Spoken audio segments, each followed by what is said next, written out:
Lions camp takeaways. Jahmyr Gibbs sits out, Ahmed Hassanein shines. ALLEN Park, Mich. It's hard to think of a day Dan Campbell loves more than when the pads go on in training camp. When asked if he preferred these days more as a player than as a coach, the answer was easy. Well, player, the Detroit Lions coach said. But you also know if you go out there, as a coach, you're just going to break right in half. Advertisement jokes aside, Campbell's excitement was palpable Monday.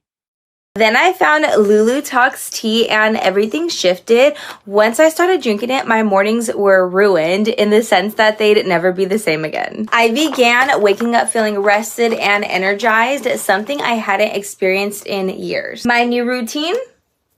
Just 1 cup of Lulu Talks in the morning. On top of that, my menopause symptoms have eased significantly. I finally feel like myself again, strong, confident, and like a woman who's ready to take on the day. Curious what makes it different? Scan the QR code now or visit grabdeal.us/8. He said the intensity rises on this day. He told his players that by the end of the week, they will begin to separate, and that this is when he'll find out what kind of roster he has. Now that the dust has settled, here's what we found out. Jahmyr Gibbs speaks, kind of during Sunday's practice. Lions RB Jahmyr Gibbs stood on the sidelines watching his teammates for the first time this training camp. A couple of reporters tried to flag him down for questions, but Gibbs didn't comment on his ongoing contract extension talks. However, Gibbs took a few questions Monday. When asked when he plans to return to practice, Gibbs said, "Only time will tell." When asked if it'll take a new contract to return to practice, Gibbs said, "Nah, it's not about that." When asked what it is about, Gibbs said, "I don't know." So there you have it, a man of few words. Gibbs seemed to indicate that he'd practice without an extension, or at least that it's not the sole reason he's sitting out. Campbell did tell reporters that Gibbs is dealing with a minor back issue, so maybe that's factoring into his decision. It could be as simple as not wanting to agitate a nagging injury while he's close to securing a new deal. Either way, credit to Gibbs for taking some time to talk. Ahmed Hassanein's development, it's hard not to notice or hear Ahmed Hassanein at training camp. At one point during Monday's practice, Hassanein approached tight end Thomas Gordon, stared him down, and unleashed a full-throated yell that could be heard from Ann Arbor. Gordon seemed to take it in stride, and this team knows how Hassanein is wired, so few batted an eye. Ahmed only knows one way, and that's full tilt, Lions defensive coordinator Kelvin Shepard said Sunday. Now, the Lions are working on learning what kind of player he is. Advertisement a year ago, Hassanein arrived at Lions training camp as a wide-eyed rookie.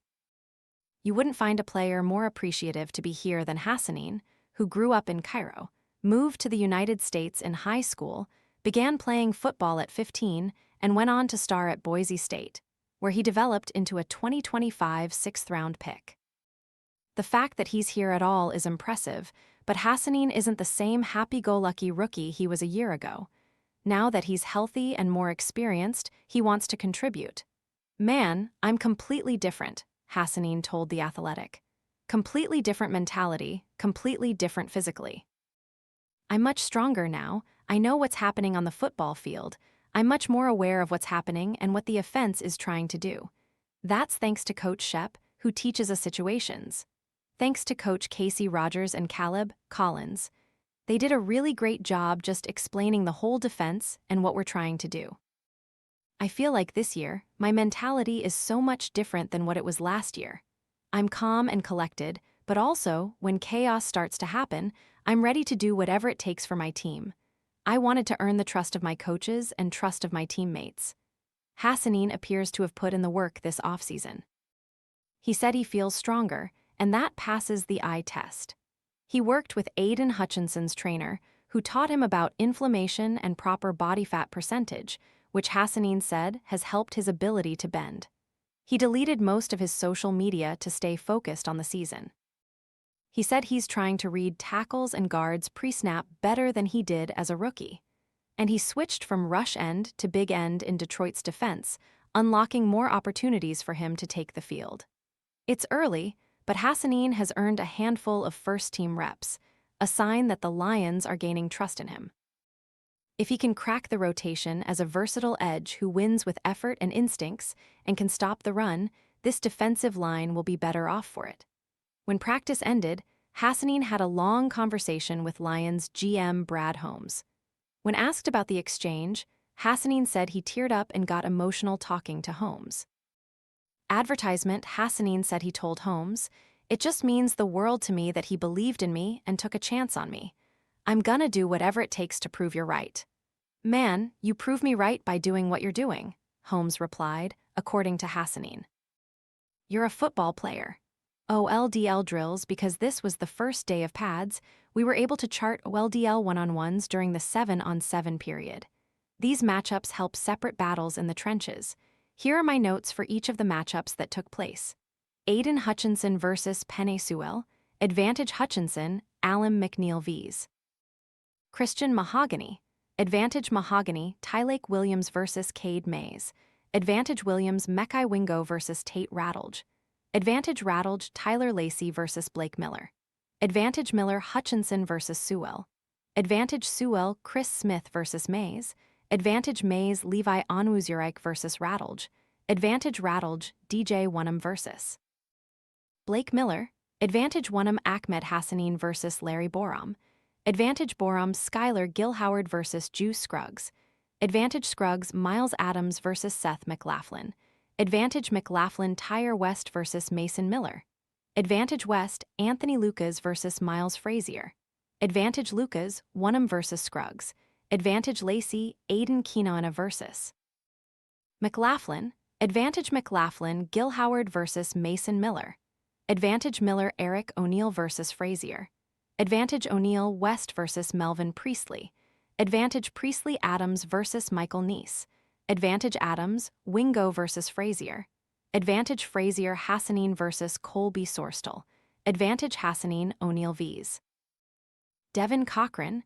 Advantage O'Neill, Gilhoward versus Priestley. Advantage Priestley takeaways. Hutchinson Sewell matchups are always money. Hutchinson got the best of Sewell in the first rep, but Sewell got revenge on the second. Mahogany has been excellent in these drills. He overpowered McNeil twice, and I believe McNeil was a bit frustrated the second time around. I'm starting to believe Mahogany is set up to have a better year, but we'll need to see more. Rattledge looks like a veteran out there. He made quick work of both Wingo and Onwuzurike. Blake Miller won his first rep against Lacey, but lost to Wunham rather easily.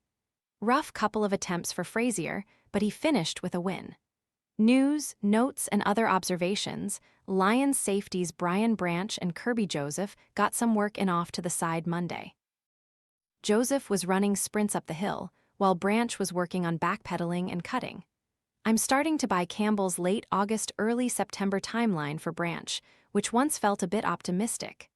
Edge Peyton Turner, LB Jimmy Rolder, TE Miles Kitselman, Edge Derek Moore and Gibbs did not practice Monday. Campbell said Moore groin will miss 7-10 days with a strain. Rolder leg and Kitselman leg will be out for a while, per Campbell. TE Anthony Ferkser leg, WR Lawrence Keys leg, and RB Sayoni Vaki poked in the eye all left practice Monday to be evaluated for potential injuries. Vaki went down during an early 11-on-11 snap. I did not see Keys' injury.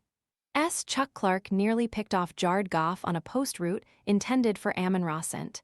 He's earned virtually every first-team rep at safety with Branch and Joseph out. He's going to start. It has not been the cleanest start for Lions WR Isaac T. Slaw. A lot of his targets during WRDB one-on-ones have been broken up, partly due to underthrown balls, partly due to a lack of separation. We're only 5 days into camp, and T. Slaw has proven he doesn't need to separate to do his job, but that feels like the next step for him. Remember, he hasn't been playing WR that long. Lacey had a nice day. He blew up a play-action rollout with quick pressure and chased Goff until he threw the ball in the dirt. He's been a regular with the first-team defense, either as a starter or rotational player in the big end role. There might not be a more beloved Lions player than Jameson Williams. Whenever he makes a catch, the crowd roars. Williams also interacts with the crowd, often asking for noise to hype them up.